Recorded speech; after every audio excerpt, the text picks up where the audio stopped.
రామారావు చనిపోయి 25 సంవత్సరాలు అయింది.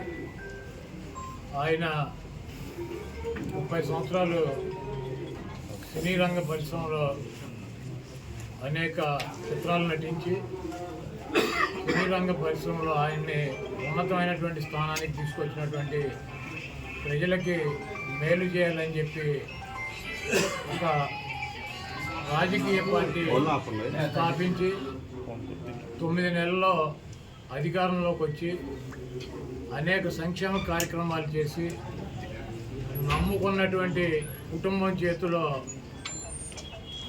మోసపోయి అధికార దాహంతో ఒక దుర్మార్గుడి చేతిలో వంచనకి గురయ్యి పార్టీని, ముఖ్యమంత్రి పదవిని కోల్పోయి మనోవేదనతో చనిపోయి ఈ రోజుకి 28 సంవత్సరాలు అయింది. ఎవరైతే ఎన్టీఆర్ పనికిరాడని చెప్పారో, ఎవరైతే ఎన్టీఆర్ దుర్మార్గుడని చెప్పారో, ఎవరైతే ఎన్టీఆర్ని పార్టీ అధ్యక్ష పదవి నుంచి సస్పెండ్ చేసి పక్కన కూర్చోబెట్టారో, ఎవడైతే ఎన్టీఆర్ని ముఖ్యమంత్రి పేరు నుంచి దించి అధికారంలోకి వచ్చాడో వాడే ఆ గజ దొంగే 28 సంవత్సరాలు అయినా కూడా ఎన్టీఆర్ బూట్లు నాకే పరిస్థితి ఎన్టీఆర్ కల్పించాడు. ఇటువంటి దుర్మార్గుల్ని ఈ రాష్ట్ర ప్రజలు గుర్తించాలి.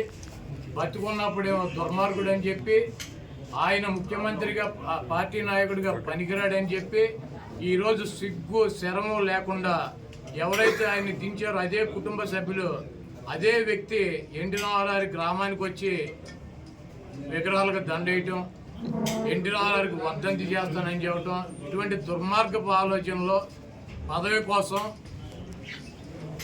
ఆయన పేరు చెబితే 4 ఓట్లు వస్తాయి అన్నటువంటి ఉద్దేశంతో ఆఖరికి చంపినటువంటి వ్యక్తులే, పదవి నుంచి తొలగించినటువంటి వ్యక్తులే ఆయన పొగుడుతూ కీర్తిస్తూ ఈరోజు తిరుగుతున్నారంటే ఈ రాష్ట్ర ప్రజలు ఇటువంటి వ్యక్తులను, ఎటువంటి నక్కజిత్తుల వ్యక్తులు కూడా మన రాష్ట్ర ప్రజలు అర్థం చేసుకుంటారు. ఇటువంటి చంద్రబాబు నాయుడిని ఈ రాష్ట్ర ప్రజలు తెలంగాణలో పూర్తిగా నిర్మూలించారు. ఆంధ్ర రాష్ట్ర ప్రజలు కూడా 2024లో నిర్మించడానికి సిద్ధంగా ఉన్నారు.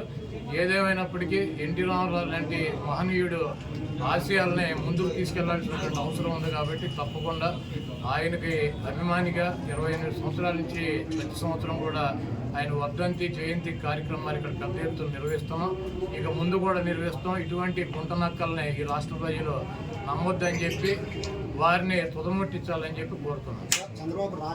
కోర్టు మనం 3 రోజుల నాడు చెప్పింది రాజమండ్రి జైలుకి, ఆయనేమో రా కదలరా అని చెప్పి ప్రజలను పిలుస్తున్నాడు. ఆయనేమో కోర్టులో రా కదలిరా కదలి వెళ్ళు సెంట్రల్ జైలుకి, ఈ నక్క చిత్తులు కన్ను పని చేయట్లేదు, కిడ్నీ పని చేయట్లేదు, గోళీ ఓడిపోయింది, ఇటువంటి సొల్లు కబుర్లు చెప్పకుండా నువ్వు చెప్పి చేసినటువంటి 420 కార్యక్రమాలకి రా కదలరా అని చెప్పి రాజమండ్రి సెంట్రల్ జైలు దీనికి ఆహ్వానం పలుకుతుంది. త్వరలో కూడా వెళ్తాడు. జూనియర్ ఎన్టీఆర్ ఫ్లెక్సీలు తొలగించారు. బాలకృష్ణ గారు చెప్తేనే తీసేసామని చెప్పి కూడా చెప్తున్నారు అక్కడ ఎన్టీఆర్ ఘాట్లో హైదరాబాద్. జూనియర్ ఎన్టీఆర్ ఫ్లెక్సీలు తొలగిస్తే ఎవడ తీయమన్నా ఆయన ఊడిపోయిన ఇంటికి అని ఊడిందా? వాళ్ళ నీచమైన బుద్ధి. ఎన్టీ రామారావు పేరు చెప్పి భజన చేసుకునేటువంటి కుటుంబ సభ్యులు ఎన్టీ రామారావుని, పెద్ద ఎన్టీఆర్నేమో చంద్రబాబు కోసం దించారు. జూనియర్ ఎన్టీఆర్నేమో సిగ్గు లేకుండా బాలకృష్ణ మళ్ళీ అల్లుడి కోసం, ఈ లోకేష్ పప్పుగడి కోసం సర్వనాశనం చేసేటువంటి కార్యక్రమం పెట్టుకున్నారు. ఇటువంటి బాలకృష్ణలో, ఇటువంటి చంద్రబాబు నాయుడు 1000 మంది వచ్చినా కూడా జూనియర్ ఎన్టీఆర్ ఊడిపోయినటువంటి ఇంటర్ కూడా బేగలేదు. మరి వచ్చే ఎన్నికల్లో కొడాల నానికి డిపాజిట్లు కూడా రావు అని చెప్పేసి టీడీపీ నేతలు ఇవాళ సభ ద్వారా మేము ప్రూవ్ చేస్తామని చెప్పి టీడీపీ నేతలు. చంద్రబాబు 2014 ఎన్నికల ముందు 3 సభలు పెట్టాడు గుడివాళ్ళు. అప్పుడు కూడా ఏ సొల్లు కబుర్లు. కాకపోతే పోటీ చేసే అభ్యర్థులు మారారు, వచ్చి ప్రగల్భాలు చెప్పే సొల్లుగాళ్ళు మారారు. 2019 ఎన్నికల్లో కూడా కొడాల నానికి డిపాజిట్ లేకుండా చేస్తాను 3 మీటింగులు పెట్టి ఇటువంటి సొల్లు కబుర్లు, ఈ సొల్లు నా కొడుకులు సొల్లు పోరానని చెప్పారు. మళ్ళీ 2024 వచ్చింది, మళ్ళీ అభ్యర్థులు మారారు, మళ్ళీ మాట్లాడేవాళ్ళు మారారు. ఈ గుంట నక్క మాత్రం వీడు ఇంటా ఉన్నాడు. ఇప్పుడు 2 మీటింగులు అయినాయి, ఇది 3వ మీటింగ్ పెడతాడు ఎన్నికల్లోపు. నా ఊడిపోయిన ఇంటర్ కూడా పెడతాడు. ఉమ్మడి కృష్ణా జిల్లాలో వైసీపీ ఖాళీ అయిపోతుందని కూడా చెప్తున్నారు సార్. మొత్తం జాయినింగ్స్ వరుసగా ఉన్నాయి. ఎక్కడ పెట్టుకోవాలో కూడా మాకు తెలియట్లేదు. ఎక్కడ సర్దాలు కూడా ఎక్కడో పెట్టుకోమండి. బాబు కొడుకులు 2 పుస్తకాలు పెట్టుకుంటారు కదా, ఎర్ర బుక్కులు, అక్కడ పెట్టుకోమండి. బాబు కొడుకులు ఎర్ర బుక్కునే చించి తోసుకోమని చెప్పి కదా ఎర్రను కూడా ఎక్కడో చోట తోసుకోమని చెప్పాలి. అంటే జన సమీకరణ రాకుండా పోలీసులు అడ్డుకుంటున్నారు అని చెప్తున్నారు. అసలు చంద్రబాబు గుడివాళ్ళు ఎవడొస్తాడు? కాదు, చంద్రబాబు గుడివాళ్ళు పట్టించుకున్నాడు దొంగ 420 గడు అని తెలియదు మా గుడివాళ్ళలో. మాకు ఎన్టీ రామారావుని అంత మహోన్నతుడిని పార్టీ నుంచి తొలగించి ముఖ్యమంత్రి పదవి కొట్టేసి మా ప్రాంతం వాడిని సంకనాకి ఇచ్చేసినటువంటి వెధవీడు అని తెలియదు. వీడికి ఎవడొస్తాడు? చంద్రబాబు నాయుడికి జనం వస్తారా? అంటే 1,00,000 మందితో సభ పెడుతున్నామని టీడీపీ నాయకులు చెప్తున్నారు కదా సార్. మొన్న 2 లక్షలు అన్నారు, ఇప్పుడు 1,00,000కి వచ్చారా? అది మొన్న వాళ్ళే పార్టీ మీటింగ్ పెట్టి 2 లక్షల మంది జనం అన్నారు, ఇప్పుడు 1,00,000కి వచ్చారా? అక్కడ తీసుకున్న ల్యాండ్ ఎంత చూసారా మీరు? 22 ఎకరాలు పొలం తీసుకున్నారు, దాంట్లో 9 ఎకరాలు పార్కింగ్ పెట్టారు, 5 ఎకరాలు డయాస్ వేసారు, 5,000 కుర్చీలు వేశారు. 1,00,000 మంది వస్తారా? ఇప్పుడు వెళ్ళి లెక్కేటాడు కుర్చీలు 5,000 ఒకటో కుర్చీ ఉంటే నేను గుడివాడ వేసి వెళ్ళిపోతా. మీరు వెళ్ళా లెక్కేటాడు మీడియా వాళ్ళు. 22 ఎకరాలు ల్యాండ్, 7 ఎకరాలు పార్కింగ్, 9 ఎకరాలు పార్కింగ్, 5 ఎకరాలు ఏమో డయాస్ అంట, ఆయన సెక్యూరిటీ అంట. వేసి 5,000 కుర్చీలు వేసి 1,00,000 మంది వస్తారు. 5,000 కుర్చీలు 1,00,000 మంది కూర్చుంటారు అంటే ఒక కుర్చీలో 10 మందిని కూర్చోబెడతారు ఏంటి? ఇవన్నీ సొల్లు కాకుండా 5,000 మంది వాళ్ళు ఏర్పాట్లు చేశారు. చంద్రబాబు మాట్లాడేటప్పుడు 3,000 మంది ఉంటారు. చంద్రబాబుకి ఆయన ఋత్విక్ రోషన్ ఏంటి ఓ జగబడి వచ్చేటకి ఈ సొల్లు కానీ నా చిన్నప్పటి నుంచి చూసి సొల్లు కబుర్లు సొల్లు పురాణం ఇవన్నీ ఈయన మా వాళ్ళకి చెవుల్లోంచి రక్తం గారిని చంద్రబాబుని పట్టించుకున్నాడు గుడివాళ్ళు ఎవడు ఉండడు. అంటే మీరేమో ఏమీ లేదంటున్నారు. ఒక పక్కన బాలసారి గారు జనసేనలో చేరుతున్నారు, బాలసారి గారు టీడీపీలో చేరుతున్నారు. ఎందుకని ఇట్లా వెళ్తూ ఉన్నారు? జగన్మోహన్ రెడ్డి గారు నిన్ను టీవీలో ఏ టీవీ టెన్ టీవీ నిన్ను తీసేస్తే నువ్వు ఎక్కడ చేస్తావు? ఏదో ఛానల్ చేరవా? ఇంటికాడ కూర్చుంటావా? మరి పాఠశాల గారి దగ్గరికి అన్నిసార్లు ఎందుకు వెళ్ళారు సార్? ఆయన వేరే చోటుకి వెళ్ళమని వెళ్ళారు, ఆయన చెబుతున్నాడు కదా. కాదు సార్, పార్థసారథి గారి దగ్గరికి ఎవరు వెళ్ళారు? వైసీపీ లీడర్లు పార్టీ వీడి వెళ్ళొద్దని చెప్పి ఎవరు వెళ్ళింది? ఎవరు? రెడ్డి గారు నేను కూడా వెళ్ళా. ఎందుకన్నా మనందరం కలిసి ఉన్నాం కదా, కలిసి ప్రయాణం చేద్దామని చెప్పి. తీసేశారన్నారు కదా. అవునే, ఆయన తీసేసాడు, మేము ఉన్నామని అడుగుతాం. పీకేసేది మేం కాదు కదా. కలిసి ఉన్నాము అన్ని చోట్ల, ఇప్పుడు దాకా కలిసి ఉన్నాం కదా, కలిసి ఉన్నాం, తొందరపడమా కానీ చోటకి వెళ్తాం. మరి ఎవరు వెళ్తారు? కాదు, ఎవరు వెళ్తారు? జగన్మోహన్ రెడ్డి గారు సీట్ ఇస్తానంటే నాకు వద్దు, జనసేన తెలుగుదేశం మా తెలదు, ఏ పార్టీకి వస్తే సీట్ ఆ పార్టీలో చేస్తామని చెప్పి వెళ్ళేవాడు వాడు ఉన్నాడా? అది జగన్మోహన్ రెడ్డి గారు పీకేసిన వాళ్ళు తప్పించి పక్కన పెట్టిన వాళ్ళు తప్పించి ఎవరు వెళ్ళారు చెప్పండి, వాడి పేరు చెప్పండి. జగన్మోహన్ రెడ్డి గారు నేను సీట్ ఇవ్వను నీకు బాగాలేదు అని చెప్పిన వాళ్ళు తప్పించి ఎవరు వెళ్ళారు చెప్పండి, వాడి పేరు చెప్పండి. లేదు మాకు చంద్రబాబు దగ్గరికి వెళ్తామని చెప్పి వెళ్ళినాడు ఎవడు, ఒకటి పేరు చెప్పండి. పీకేసిన వాళ్ళు ఇప్పుడు మిమ్మల్ని ఒక ఛానల్లో పీకేస్తే ఇంకో ఛానల్కి వెళ్ళరా? ఉద్యోగం మానే సిటీ కూడా కూర్చుంటారా? అంటే ఈ ఓట్ల కసరత్తు సీట్ల కసరత్తు ప్రారంభించక ముందే 4 ఎమ్మెల్యేలు వెళ్ళిపోయారు. వాళ్ళకి అప్పుడే చెప్పాడుగా అసెంబ్లీ అంటే ఎమ్మెల్సీ ఎన్నికల్లో మేము తీసుకెళ్ళి లోపల తీసుకెళ్ళి సర్లే చూస్తానని చెప్పమంటే నేను సీటు ఉన్నాను. మీరు రామాయణం అంతా రావుడు సీత ఏమవుతుంది నేనేం చెబుతా?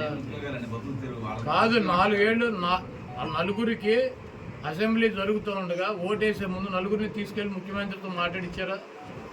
మాట్లాడితే నేను సీట్ ఇవ్వలేను మీకు, మీరు కబూలే పలిగిపోయారని చెప్పి చెప్పాడా? వాళ్ళే బయటకు వచ్చి చెప్పారా నాకు సీట్ ఇవ్వను అన్నాడు, అందుకని చెప్పి మేము వేసామని చెప్పి. మళ్ళీ రామాయణం అంతా రావుడు సీత ఏమవుతుందంటే అప్పుడు నలుగురైనా ఎప్పుడు నలుగురైనా జగన్మోహన్ రెడ్డి గారు సీట్ ఇవ్వనంటే వెళ్ళిపోతారు. రాష్ట్రం అంతా గొప్పగా అభివృద్ధి జరుగుతుంటే ఆయా ప్రాంతాల్లో అభివృద్ధి జరగక ఎమ్మెల్యేలు తీసేస్తున్నారు.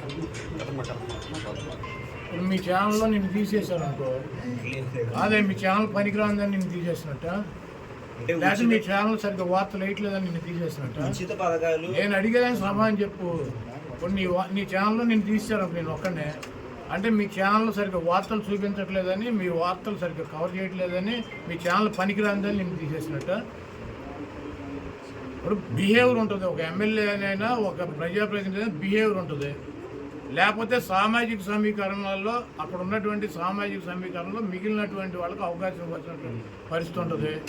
ఇదన్నా ఒక రాజకీయ పార్టీ ఒకరినే పెట్టుకుని 365 రోజులు ఇక ఎలక్షన్ వచ్చేటల్లా అతనికే సీట్ ఇవ్వాలని రాసి ఉందా?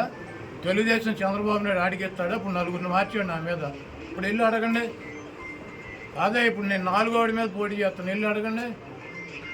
ఓటింగ్ ఉన్న పార్టీ జగన్మోహన్ రెడ్డి గారు కాంగ్రెస్ పార్టీ అధికారంలో ఉండగా, కిరణ్ కుమార్ రెడ్డి గారు ముఖ్యమంత్రిగా ఉండగా, ఈ రాష్ట్రంలో బలంగా కాంగ్రెస్ పార్టీ ఉండగా కాంగ్రెస్ పార్టీలోంచి వచ్చి జగన్మోహన్ రెడ్డి గారు కాంగ్రెస్ పార్టీ మీద పోటీ చేసి పులివెందల కడప పార్లమెంట్ అసెంబ్లీ గెలిచారు. ఆ తర్వాత జరిగినటువంటి బై ఎలక్షన్లో పార్లమెంటు కడపలో 20 అసెంబ్లీ సీట్లో పోటీ చేసి కాంగ్రెస్ పార్టీ మీద గెలిచాడు. కాంగ్రెస్ పార్టీ ముఖ్యమంత్రి ఉండగా, కాంగ్రెస్ పార్టీ బలంగా ఉండగా, ఇప్పుడు 1% ఉన్న కాంగ్రెస్ పార్టీ గురించి మీటింగ్ ఏంటి? జగన్మోహన్ రెడ్డి గారు గెలిచింది ఎవరి మీద? కడపలో ఎవరి మీద గెలిచాడు? కాంగ్రెస్ పార్టీ మీద గెలిస్తే తెలుగుదేశానికి డిపాజిట్ పోయింది. అప్పుడు ఏమైంది కాంగ్రెస్ ఓటు? పులివెందుల్లో విజయం గారు గెలిచింది ఎవరి మీద? కాంగ్రెస్ మీద గెలిచారు. ఎవరి మీద గెలిచింది ఆవిడ? వివేకానంద రెడ్డి గారి మీద గెలిచింది. వైఎస్ వివేకానంద రెడ్డి గారి మీద. తెలుగుదేశానికి డిపాజిట్ పోయింది. కాంగ్రెస్ ఓటు వచ్చిందా మాకు? లేకపోతే నెల్లూరు పార్లమెంటు కాంగ్రెస్ పార్టీ అధికారంలో ఉండగా కాంగ్రెస్ మీద గెలిస్తే తెలుగుదేశం డిపాజిట్ పోయింది. కొవ్వూరు, ఇక్కడ రాజేంద్రపురం, అదేవిధంగా ఈ పక్కన ఉన్నటువంటి నరసాపురం, ఇవన్నీ డిపాజిట్ తెలుగుదేశానికి పోయినాయి. కాంగ్రెస్ మీద పోటీ చేస్తారు. ఈ రాష్ట్రంలో మొన్న 2014-19 ఎన్నికల్లో జనసేన గెలిచింది. నరసాపురం రాజోలు. 3వ ప్లేస్ ఎవడు? టీడీపీ. నరసాపురంలో 2వ ప్లేస్లో జనసేన వస్తే టీడీపీ 3వ ప్లేస్. భీమవరం గాజువాకలో పవన్ కళ్యాణ్ 2వ ప్లేస్కి వస్తే 3వ ప్లేస్ డిపాజిట్. ఈ రాష్ట్రంలో ఏ పార్టీ పుట్టినది, కాంగ్రెస్ కావచ్చు, బీజేపీ కావచ్చు, జనసేన కావచ్చు, ఏ పార్టీ అయినా బలంగా ఫైట్ ఎత్తే 3వ ప్లేస్లోకి వెళ్ళే ముష్టిగాడి చంద్రబాబు. డిపాజిట్ పోగొట్టుకునే వెధవ చంద్రబాబు. కాబట్టి ఎన్ని పార్టీలు వచ్చినా 4 ఓట్లు ఒక్కో పార్టీకి పోతే వీటికి కూడా 4 మిగులుతాయి. కాబట్టి వెళ్ళి మీరు చంద్రబాబు నాయుడు సాయంత్రం వస్తాడు, బాబు కాంగ్రెస్ పార్టీకి అధ్యక్షురాలు మారారు, మనం 3లో ఉంటామా 2లో ఉంటామా డిపాజిట్ పోతే వీళ్ళు ఆయన అడగండి.